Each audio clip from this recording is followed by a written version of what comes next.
Shalom, selamat pagi. Sate pagi hari ini bertemakan sebatas konsultasi. Firman Tuhan terambil dari Mazmur pasal 105 ayat 4.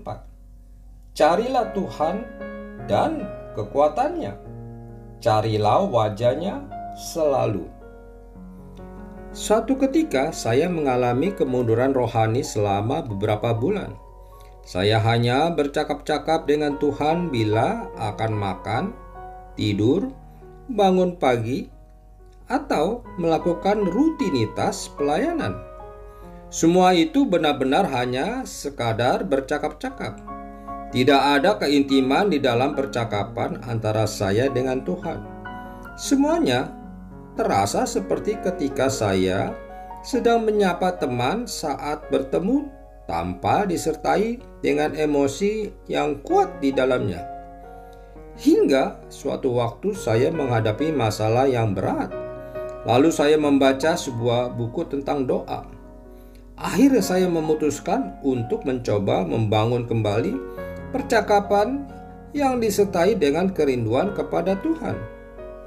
Dalam doa saya tersebut, tiba-tiba suara hati saya berkata, "Apakah kamu menganggap Tuhan sebagai tempat konsultasi sehingga kamu hanya sungguh-sungguh mencarinya di saat kamu membutuhkan jalan keluar?"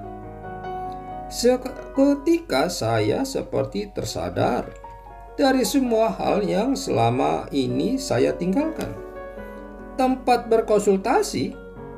Lalu apa bedanya Tuhan dengan seorang konselor yang hanya didatangi saat kita membutuhkan? Atau kita hanya datang kepadanya di saat kita butuh Dia dengan memberkati usaha kita? Jika Tuhan ditempatkan dalam posisi seperti di atas, maka saya anjurkan lebih baik kita tidak usah berdoa. Karena bila demikian maka tidak ada bedanya kita dengan ibu dalam kisah berikut ini.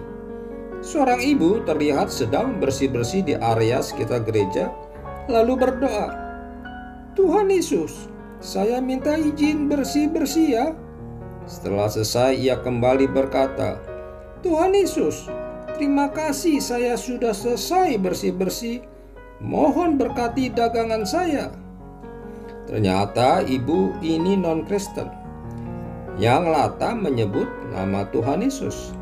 Alasan ia melakukan hal tersebut sebagai ucapan syukur dan juga permohonannya kepada pemilik rumah ibadah tersebut. Meskipun ia telah melakukan hal itu selama bertahun-tahun dan mengakui bahwa dengan melakukan demikian dagangannya laris, ia tidak mempercayakan imannya kepada Tuhan.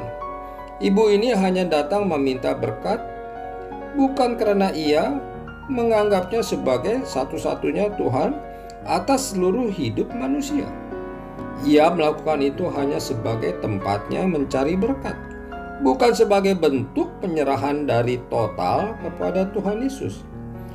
Zaman sekarang, banyak orang yang memperlakukan Tuhan hanya sebatas tempat mencari berkat, mencari solusi, tempat berkonsultasi, dan semua hal yang berkaitan dengan kepentingan pribadi. Mereka datang kepada Tuhan bukan karena siapa Dia, melainkan karena apa yang akan dilakukannya. Mereka memanggil namanya bukan karena sungguh-sungguh mengakui Dia sebagai Tuhan, tetapi karena tergiur kepada berkat materinya.